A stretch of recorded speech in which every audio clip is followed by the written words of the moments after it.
பயங்கரமா இருக்கு. நல்லா இருக்கா? தேங்க்யூ.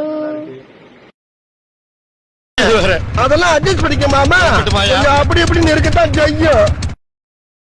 ஹாய், நான் தான் உங்கள் புவி மேகந்தி. ஸ்ட்ரேஞ்சர் திங்ஸ் அப்படின்னா என்னன்னு உண்மையாக எனக்கே தெரியாதுங்க. ஒரு ரெஃபரன்ஸ்க்கு ஒரு பிக்கை காமிச்சு ஒரு க்யூட்டான கிளைண்ட் வந்து எனக்கு இதை போட்டு விடுங்கக்கா அப்படின்னு சொன்னாங்க. பார்த்தோன்னே எனக்கு ரொம்பவே ஷாக்கிங்காக இருந்துச்சு. இதை நம்மளால் ட்ரை பண்ண முடியுமான்ட்டு. அவங்க சொல்லியிருந்தாங்க, தப்பாக வந்தாலும் பரவாயில்லக்கா, நீங்கள் ட்ரை பண்ணுங்க அப்படின்னு சொன்னாங்க. சரி ஓகேன்னு பண்ணேன். அவங்க கொடுத்திருந்த ரிவ்யூவும் பாருங்க. திங்க் சீசன் 5 வால்யூம் 2 ரிலீஸ் ஆகிறதுனால நான் அக்கா கிட்ட வந்து அதே மாதிரி தீம்ல ஒரு மெஹந்தி கேட்டிருந்தேன். ரெஃபரன்ஸ் பிக்சர்ஸ் காமிச்சு எக்ஸாக்டா அதே மாதிரி போட்டிருக்காங்க. ரொம்ப அழகா இருக்கு, பியூட்டிஃபுல்லா. தேங்க்யூ அக்கா.